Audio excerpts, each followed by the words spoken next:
Hey guys, welcome back to my channel. I know it's only been like a week since I posted, but I want to talk about something that I feel like it's not really talked about that much. So, as I announced in my last video, I'm currently 22 weeks and I think 4 or 5 days pregnant right now. Um, I obviously have an OBGYN, and that's like what I want to talk about right now. Um, I don't really, I'm not gonna out her name or anything in this video. I'm gonna wait until after baby girl is here to do that because it's just, if my insurance or anybody were to probably see this video, um, something might happen, and I don't want to take that chance right now. Um, so I started seeing this OB when I was 12 weeks pregnant. Um, Even though I'm very prone to miscarriages and complications, which I had with my son, and I was also a high risk pregnancy with my son, but what do I know, right? So when I see her, it's literally like a 15-minute appointment. I go by myself. The longest process that I had that day was to get my blood done. That took longer than my actual appointment with her. I get that the early appointments don't really take that long, but with my with the doctor with the OB that I had with my son, I think my first appointment lasted 30 to 45 minutes if I'm not wrong. Um, but my son was also my first pregnancy technically that went to full term, and like obviously there were more concerns with him because I had miscarried, I think a year or two prior to my son. So my son was my first pregnancy that I went full term with. But also later on in my pregnancy with my son, there were complications with him, and he had some risks while he was still in womb. And then he ended up being done emergency C-section. So with this pregnancy, I already know what I want. I want to just schedule a C-section either the weekend, like the Friday before she is supposed to be due, or like sometime during the week before she's due. Because I don't want to go into labor with her. I don't want to experience that. And if you say that I'm taking the easy way out, you can see your way off of my channel because I don't care. My son had several complications, so I knew what was best for him was to get him out as soon as possible. And she might not be having complications right now, but I might. In either scenario. As I was diagnosed, I say that very loosely because I've not seen my GP in a long time, and they won't give me the meds back. My OB won't, it seems. Um, I went to the ER as I started bleeding with with Cass. Um,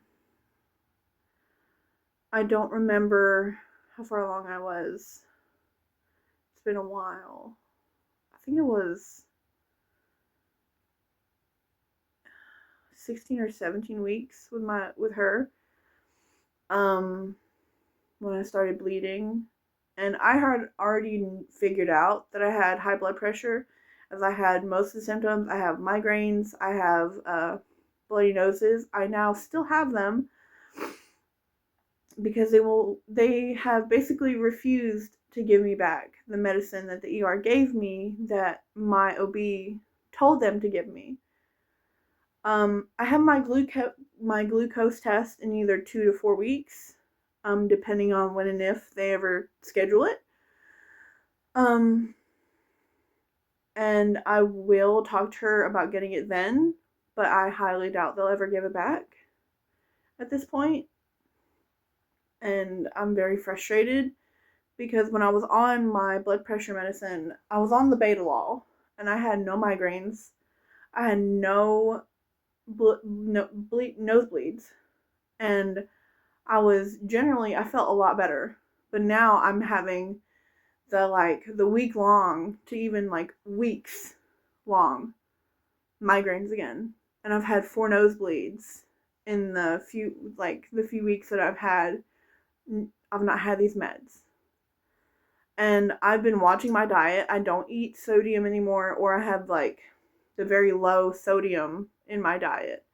We rarely eat out anymore, so I'm not having the sodium from food that I don't know how much is in it.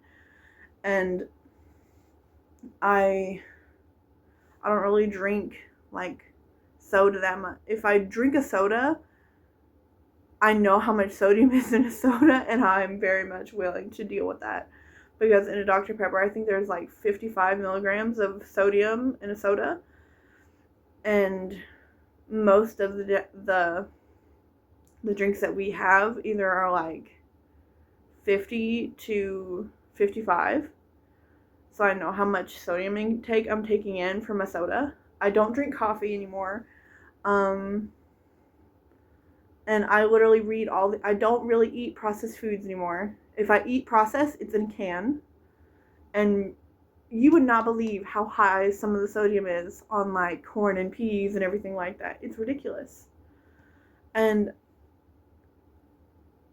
that's the only reason I would intake sodium is if it's from a canned product now.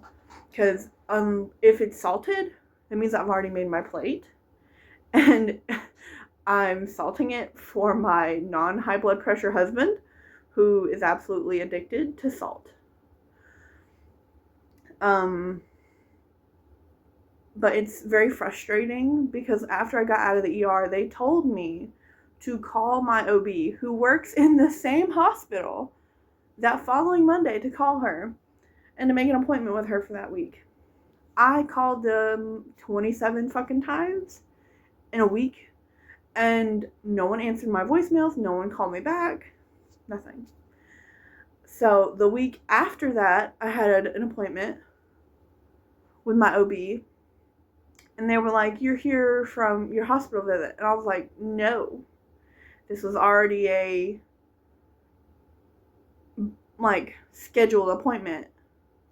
And they're like, "Oh, why didn't you call?" I was like, "I called you motherfuckers 27 times. What do you mean, why didn't I call?" And she was like, "Oh, so you're the one that left all the voicemails?" Yeah, I'm the one that left all the voicemails because I called you guys to make an appointment for last week. But I guess my health is not that important, it seems. Because the ER wanted to see how I was doing after 3 to 4 days of being on the labetalol. And I did fine. I did great. She did great. Everything was fine. But I'm just more frustrated because when I have an appointment coming up, I have to mentally remember, or I have to have it in my phone calendar, or wrote down somewhere that I won't forget. Because they will not call me, they will not text me, they will not remind me whatsoever. And I get that's not their job, but my son's doctor, my old OB doctor, and my GP, and my son's GP, all these other doctors call or text or make a reminder for me. They're the only doctors that I've ever been to that have never done that. And it's a little frustrating because 1, I have very bad memory. 2, I have very bad pregnancy brain with her this time. And I don't remember if it's at this time or this time, for it's this day or this day. And I will not, remember. And it's frustrating because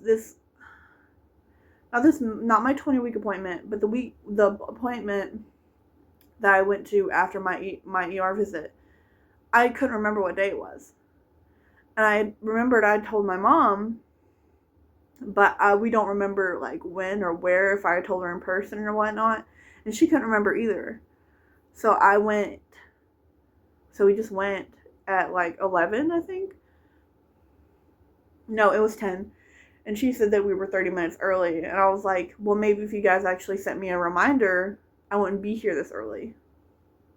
She was like, well, that's not our job to remind you. And I was like, why did I pick you guys as an OB?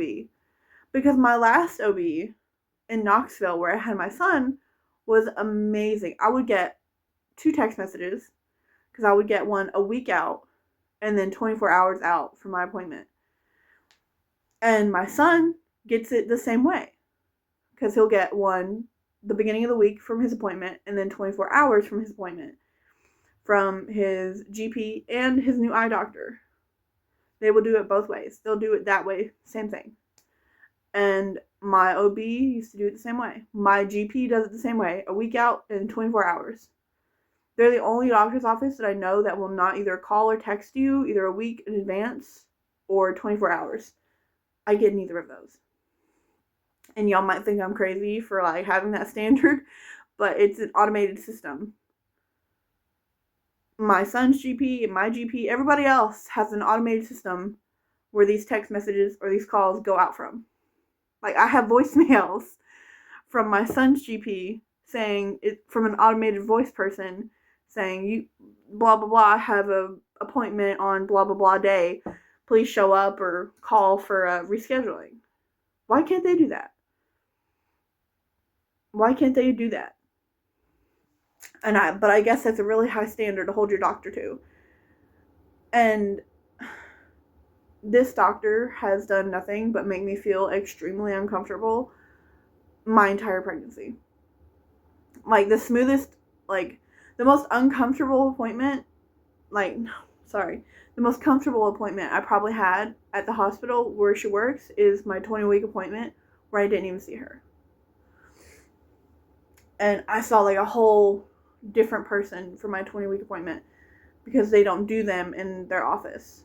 They make you go to downstairs where the receptionist is, like where the ER section is, to do your 20-week anatomy appointment.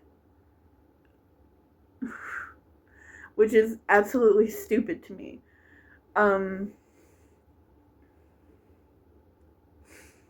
And because I meant to go back upstairs to go and ask like when my 28-week appointment would be, if it would be in 2 to 4 weeks, because I'm in 22 weeks and they can start from 24 to 28 weeks pregnant for your glucose test, which is a 3-hour appointment.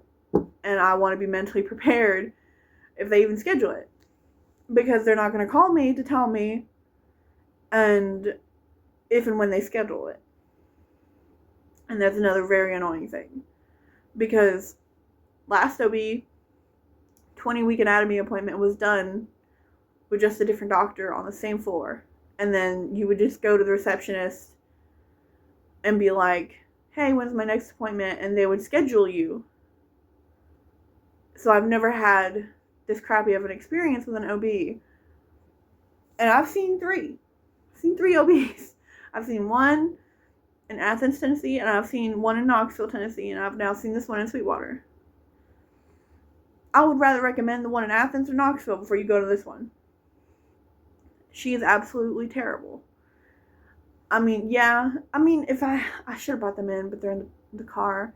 But the pictures that I get from my OB of her are absolutely atrocious. You can't see her. You can't, most of the photos that she handed me are completely fucking blank. I don't think I have photos of them on my phone, but I will edit in photos from my 20-week anatomy appointment from this other lady that did them, and she got immaculate photos. And I get that the photos that are done on my 20-week appointment are done with better machines, but I've had appointments done with the less better machines from Knoxville, and they come out immaculate. They have no issues. But my OB seems to have real problems trying to get pictures of my daughter, and it's very frustrating.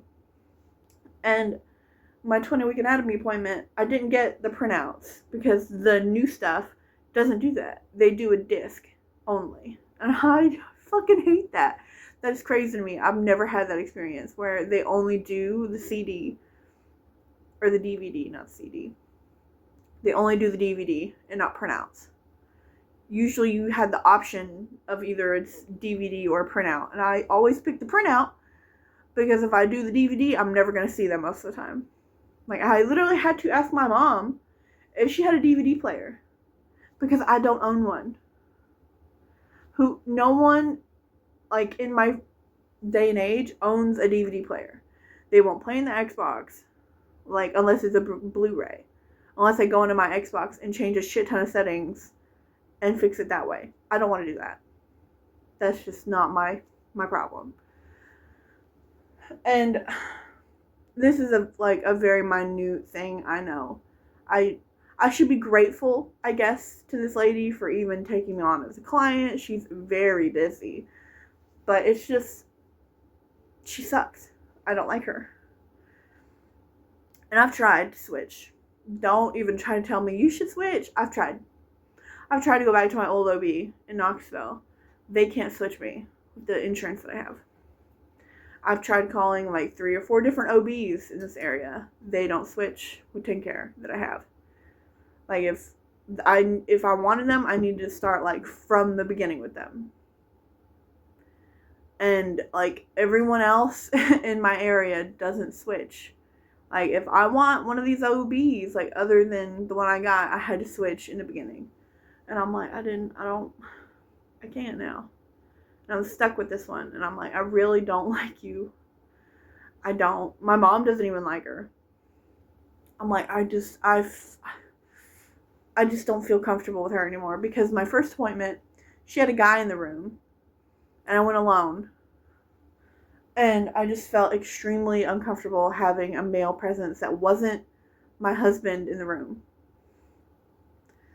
And I have issues with that in itself. And I asked her, could he leave? And she said, well, he's a student and he's learning and he's paying for this. I was like, no, my insurance is paying for this. I want him to get out and like go somewhere else. She was like, well, he's a student and he's doing this as a job in a couple years. And I was like, cool.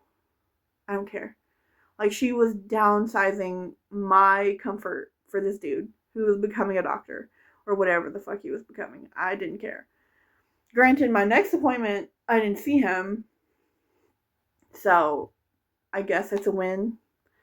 But I don't care for male presence in my space if it's not my son, my husband, or my father-in-law or my brothers. Outside of that, no, I don't care.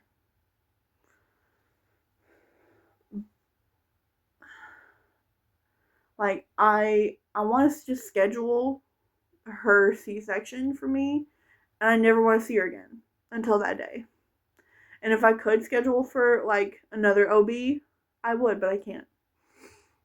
Like, if I really wanted to, I would let myself go into labor. And I would go to a completely different hospital. But I don't want to go into labor. As I might have issues that happen because I'm not medicated for my blood pressure anymore.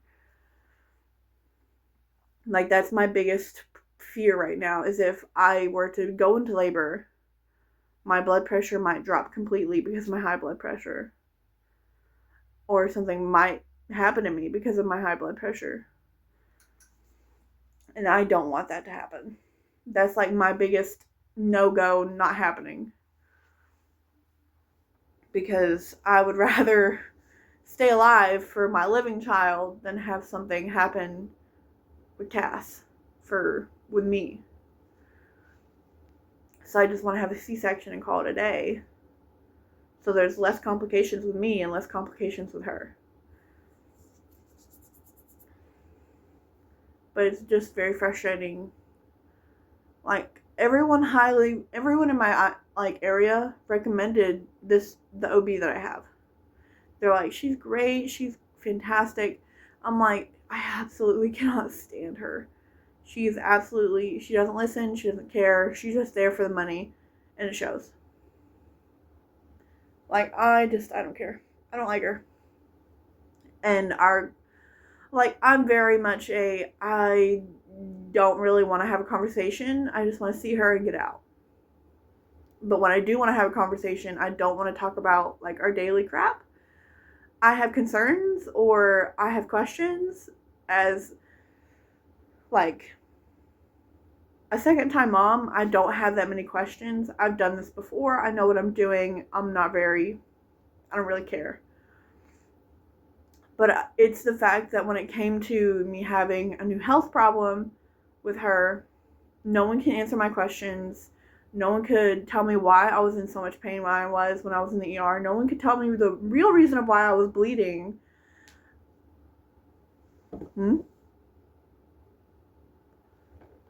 Like, everybody just put me on standby. No one really told me what was going on.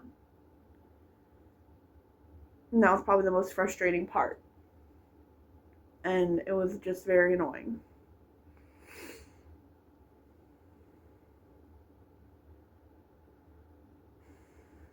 Like, now I don't really have that many problems. I just have blood pressure problems again because no one over there wants to give me the meds that they gave me back.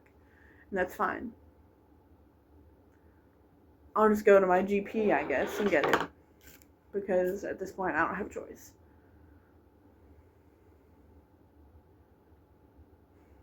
It's just very frustrating.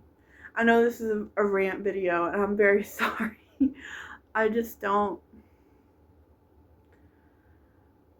feel like women talk about this enough, and it's very frustrating because I want to talk about it, but I feel ashamed to talk about it because I know I don't have people in my family or I don't have any friends that really care about my health or my well-being when it comes down to this. Because when I feel uncomfortable in a situation, I don't talk about it anymore because people just don't care. But I'm going to tell you from experience, if you don't like your OB after your first appointment, call someone else. Like, from the get-go, if you don't like their personality, you don't like the way that they work, call someone else. Like, call a different OB in the area, call someone else. Like, if you're second time, third time mom, call your original OB that you had. Don't go somewhere new. Call your original. Because if you liked them and you stuck with them through the whole pregnancy, go back to them. I promise. Don't even try to find a new one. Even if you halfway liked the last OB, go back to them. I promise. You'll thank me later. If you don't, because even if you half-assed like your original OB, just go back. I should have went back, but we didn't want to do the 45-minute drive. But now I can't go to any OB in my area or back to my old one because I'm so far along into this pregnancy. And no one wants to switch.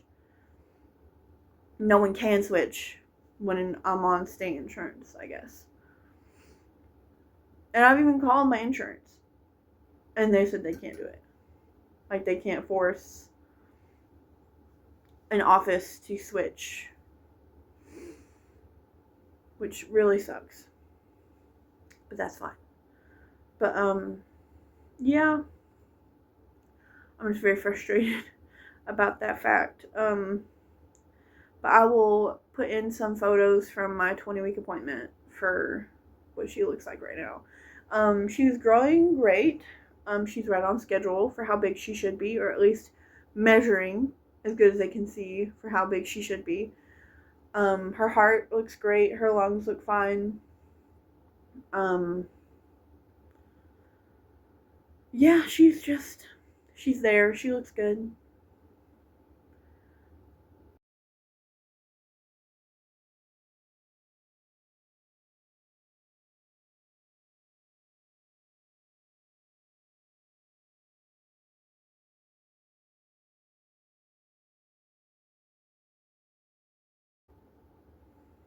But anyway, I'm sorry this is a longer, holy crap, 20 minutes. I'm sorry this is a longer video. Didn't mean to waste your time. But, thank you for watching and listening to me rant about something. Yeah. I guess I should go ahead and clarify. You won't be getting a nursery video this time. Due to household circumstances, I'm not doing a nursery. She will be in our room for most of her life. Our son is 3 and he still co-sleeps. This spring, we're working on moving him out into his new room. Only reason why we haven't started moving him out yet is because we have to clear out that room first to get his papa into the spare bedroom to where he can move from our bedroom to his room. And we're kind of looking at like 20 degrees most days right now, and like 6 to 10 degrees at night. So we're just kind of waiting until spring to start that transition, because it's going to be hard for him to move out from our room into his own room. And we already know it's going to be hard for him. But I have some stuff for her. We're not doing a baby shower this time. Because mainly the factor of it is, I know not a whole lot of people are excited for me for this pregnancy. My sister-in-law, my brother's wife, just gave birth in December to their youngest. So I know I'm just started, like, I'm just, I don't expect people to buy shit for me anymore. My mom has already bought, like, I don't know if you guys will be able to see it. Yeah, hang on. But, this car seat, my mom bought. And that blanket, that purple and cream blanket, my grandmother made. And my mom bought some clothes for her already, but we're not doing a baby shower. My son had one, but I'm not really feeling this pregnancy like I was with my son. I probably might do maternity photos. I don't know. If I do, though, if you guys want to see them, let me know in the comments and I'll post them in a video. But yeah, our biggest goal right now is to start cleaning out where she's going to be, or where her items will be, and then moving our son out into his own room. So big changes will be coming to our home and space, but right now we're just on standby so it gets a little bit warmer, so the guys aren't literally freezing off their toes while it's cold outside.